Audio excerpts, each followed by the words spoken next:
Hey guys, we're back again. Hello. So this is part two. Yes. We did the introduction on the first time. Now what we're going to do is walk around the property, kind of talk about the property, the area, show you our horses, and let you get to know them.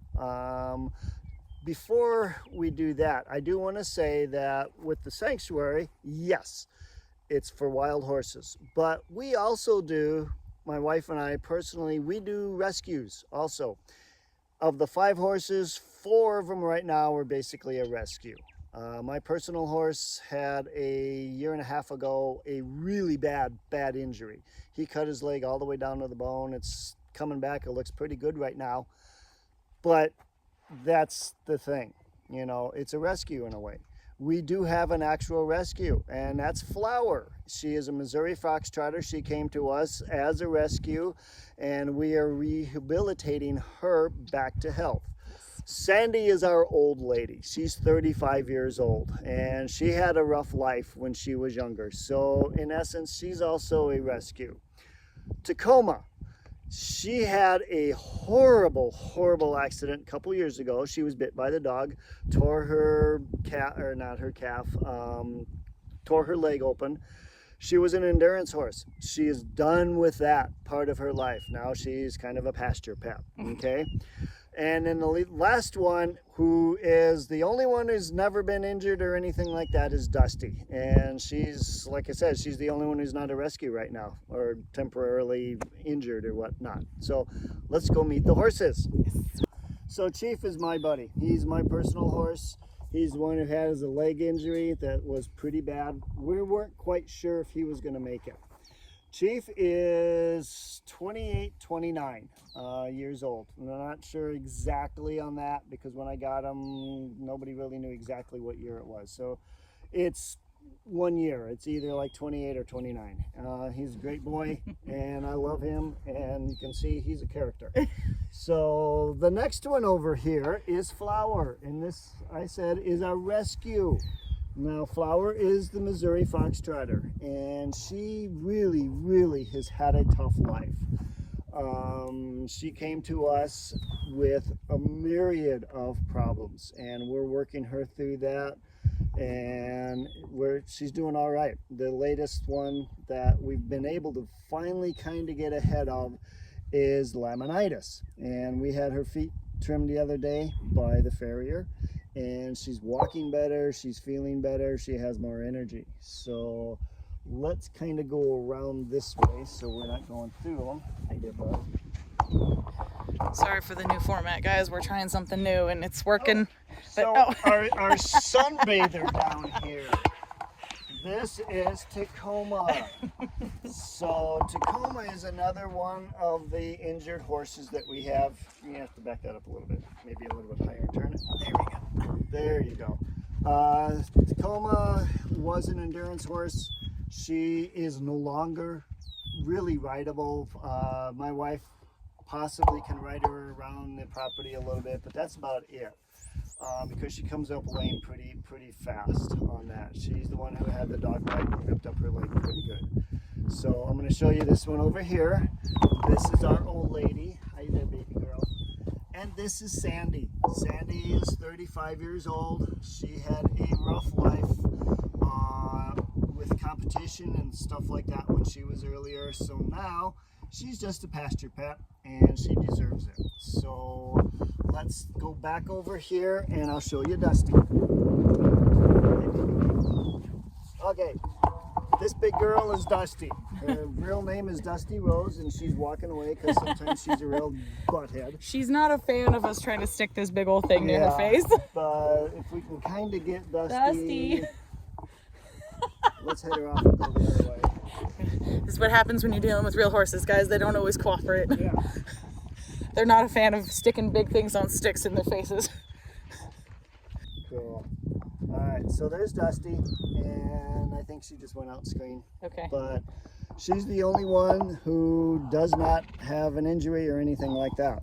Which is ironic because see how she's the least willing to be on camera? Yeah, it's kind of strange. She's like, no thanks, I don't like it. Yeah, it's no good. So let me do, or I should say, let us do a panoramic view of what we've got here.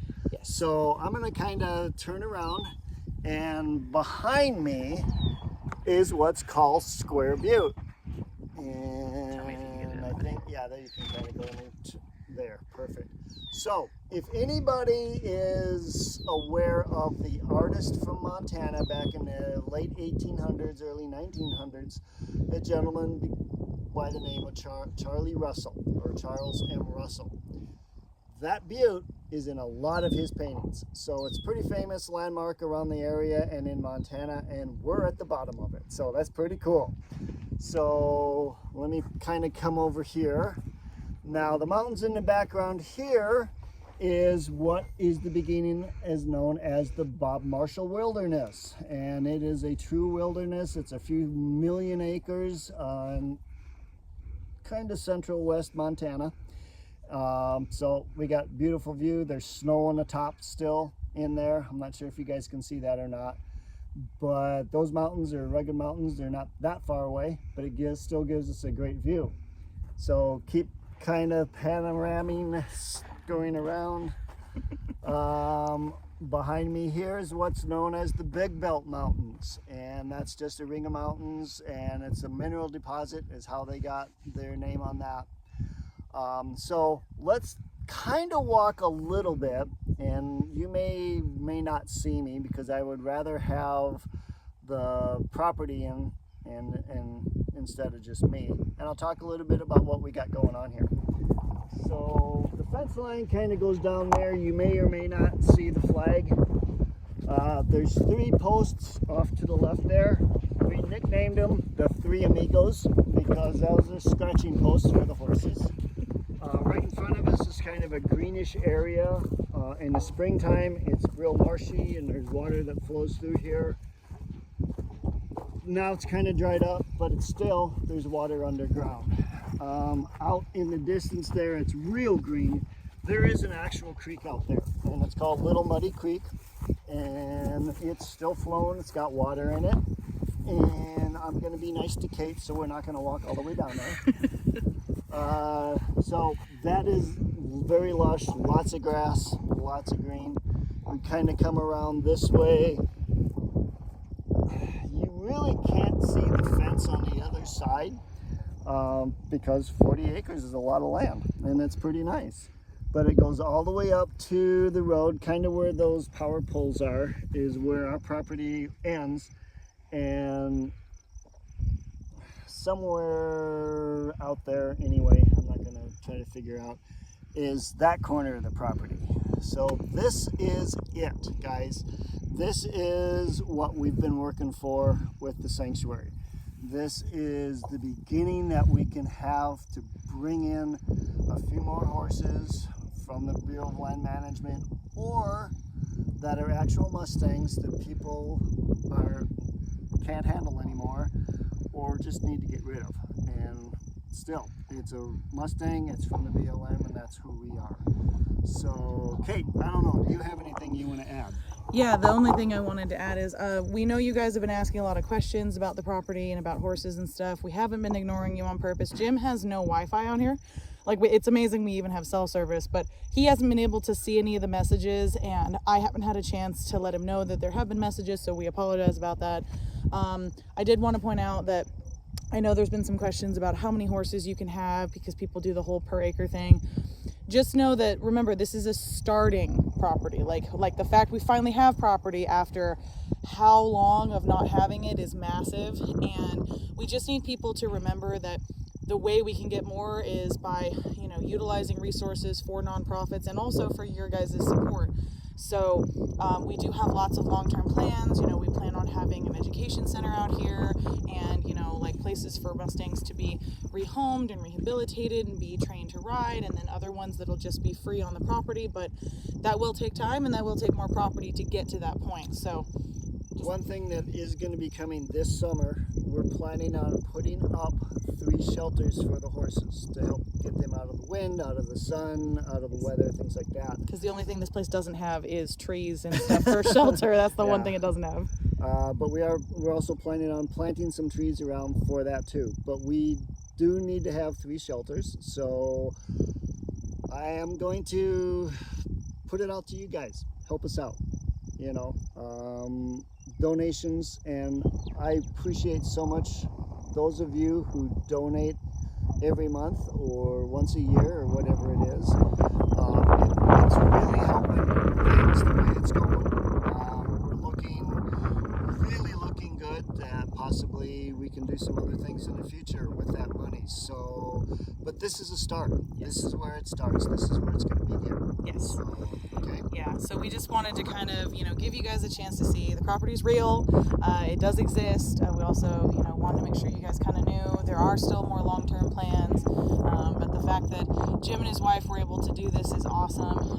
Because I mean, they're I hate to tell people your age, but they're damn near 70, and they're out here doing what my husband likes to call hippie camping. They're having the time of their life, and they're doing this because this is how much they love this. And I think that we need to really like acknowledge that. Like, for some people this would be a sacrifice, for them this is amazing. Yeah. And the best part is, you know, you'd want someone who's super dedicated and passionate to be willing to be out here like this. So just know that it's in the hands of people who are going to make it happen, and we'll make sure as much as we can handle, like as in me coming out here, we'll try and get a couple more videos as things get done before winter hits, and then we are still going to try, so long as it works with our schedules, to go to the Helena Farmers Market, you know, maybe once a month throughout the summer. So if you guys are local, try to hit us up on the dates we have posted on our website for when we'll be doing that. And yeah, just keep being awesome, and please keep following us, and keep asking those comments, guys. We are watching, we are listening. We just haven't had a chance to reply yet, so that's it. A couple things I just thought of. Well, kind of important. Address obviously is changed. Yes. Okay. So when we need to get with our webmaster on that. Yes. Right now, for temporary, we have a PO box until we can get into Great Falls, which is the county seat, and actually get a true address for the property. But right now the address is Post Office Box 185, Cascade, Montana 59421. Okay. So, and also another thing. Now, if you want to volunteer and come out to Montana and help out, there's a couple of hotels in Cascade. We're not set up here, obviously, for right now. But if you want to come out and volunteer for a day, or maybe even do a vacation and spend a week here or whatever, there are a couple of hotels in Cascade. And if you're interested in that, either Google Cascade, Montana hotels, or get a hold of us and we can give you that information. Yes. Would love to have you out here. Would love to talk about